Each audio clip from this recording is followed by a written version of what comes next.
Hello, I'm Sebastian. Welcome to 9R Trees podcast. Today, I will summarize and review the book. The Cold Start Problem by Chen explores one of the hardest realities in startups and product growth. A network effect is powerful only after it exists. Before that, new platforms face an early-stage chicken and egg dilemma where users will not join without activity, and activity will not happen without users. Drawing on Chen's experience as a growth leader and investor, the book maps how network-driven products move from fragile beginnings to durable scale. Instead of treating virality as luck, it breaks growth into repeatable phases, from identifying a small, high-value community to building trust, liquidity, and engagement loops that compound. The core idea is that successful networks do not start broadly. They start with a tight market, win it decisively, and then expand along well-chosen paths while defending against competitors and multi-tenant behavior. For founders, product leaders, and growth teams, it offers a practical framework for designing, launching, and scaling products where users create value for each other. I will give you key takeaways from this book. Firstly, understanding the cold start and the power of atomic networks. A central theme is that network effects are not a feature you bolt on, but an outcome that emerges after a specific kind of early traction. The book describes the cold start as the period when a product has too few participants for the experience to feel valuable. To overcome this, Chen emphasizes starting with an atomic network, a small group where members can consistently create value for one another. This might be defined by geography, profession, shared interest, or a single use case that produces repeat interactions. The point is focus. A network must feel alive somewhere, even if it is tiny, before it can expand. The concept helps teams stop chasing vague top-of-funnel growth and instead ask whether any user segment is achieving a complete, satisfying loop. It also reframes metrics. Early success is less about total signups and more about density, match rates, response times, and repeat usage within the initial community.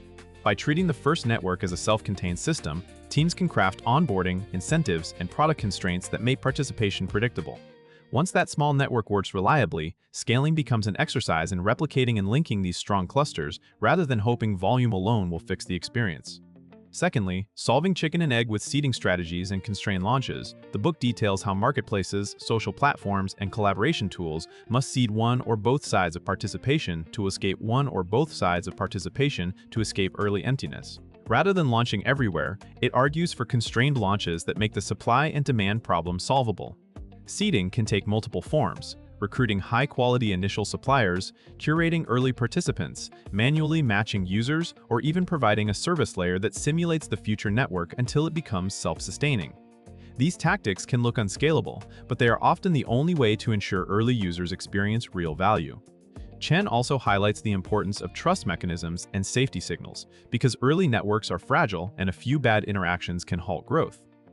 Practical thinking includes choosing an initial niche where you can win mindshare quickly, designing onboarding that drives the first successful interaction, and prioritizing the actions that create network value over superficial engagement. Another key idea is to align incentives so participants have a reason to show up repeatedly, not just once. Over time, the goal is to transition from manual or subsidized activity to organic behavior driven by clear utility. The reader comes away with a realistic view. The early stage is about creating reliability and liquidity in a tightly defined context, not about broad brand awareness. Thirdly, the tipping point, creating compounding loops of engagement and retention. After a network gains enough activity, it can reach a tipping point where the experience improves as more people join, accelerating growth. The book explains this phase as a shift from fighting for every interaction to nurturing compounding loops. These loops might include more content leading to more consumers who then become creators, or more buyers attracting more sellers who improve selection and pricing. Chen stresses that the strongest networks build habits and retention, because churn breaks the compounding effect. Thus, product teams must focus on the quality of interactions, not just the quantity of users. This includes improving matching and discovery, reducing time to value, and creating reasons to return through notifications, follow graphs, reputation, and personalization. Importantly, the book treats growth as a product property. If the network delivers repeated wins to users, acquisition becomes easier and cheaper. The tipping point is also when competitive dynamics change. Once a network becomes the default place where activity happens, it can attract newcomers simply because everyone else is there. But this position is not automatic. The platform must keep the core loop healthy, prevent spam and low-quality contributions, and maintain a balanced ecosystem so one side does not feel exploited. The reader learns to look for leading indicators that the network is becoming self-reinforcing rather than temporarily inflated by marketing spend. Fourthly, scaling beyond the first niche, expansion, adjacency, and multi-network strategy. With an initial atomic network working, the next challenge is expansion without diluting the experience. The book discusses how successful networks move from one tight community to the next, often by leveraging adjacency. That could mean expanding from one city to another, from one professional group to a neighboring one, or from a single use case to a broader workflow. The key is to preserve density and relevance, because spreading too fast can recreate the cold start in many places at once. Chen highlights that networks often scale by creating repeatable playbooks for launching new clusters, using existing users to seed the next community, and designing product architecture that supports localization and segmentation. Another practical issue is multi-tenant behavior, when users participate in multiple competing networks. Early on, users may cross-post and compare options, making it harder to build loyalty. The book suggests that differentiation, superior liquidity, and better interaction quality can reduce multi-tenant reliance over time. Platform leaders also need to manage governance and incentives as they scale, because rules that work for a small community may fail at larger scale.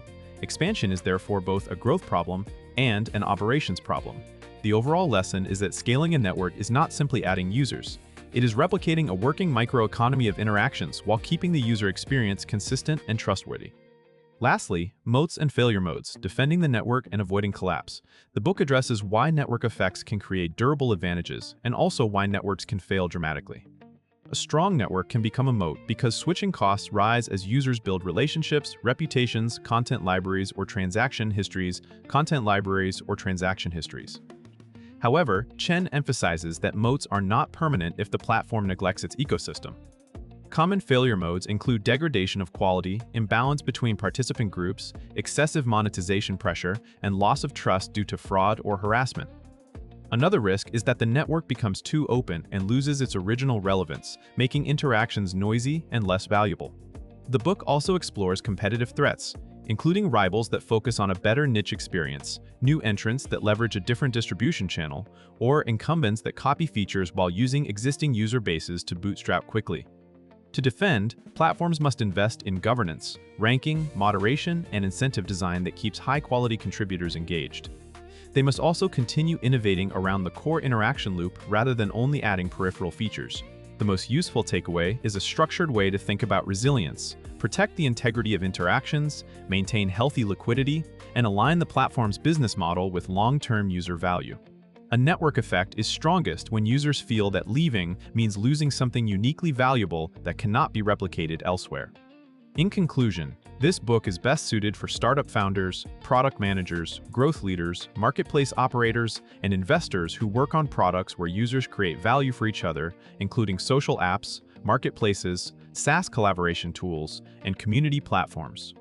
It benefits readers by replacing vague advice about going viral with a grounded framework for building traction in phases. You learn to diagnose whether you have a real network effect, how to pick an initial atomic network, how to seed the first interactions, and how to expand without losing density and trust. That clarity can save years of effort and significant marketing spend by directing attention to the interactions that actually generate compounding growth. It is worth buying compared to similar growth or startup books because it focuses tightly on network effects as a distinct phenomenon, with practical language for the cold start stage that many books gloss over. Rather than assuming product-market fit magically appears, it shows how to engineer early reliability and then scale systematically. If you are building a platform business or evaluating one, it provides a durable mental model for strategy, metrics, and competitive defense, making it useful long after trends and tactics change. If you would like to support Andrew Chen, you can buy the book through the Amazon link I've provided in the podcast description. After reading the book, please let me know what you think and share your thoughts. See you around.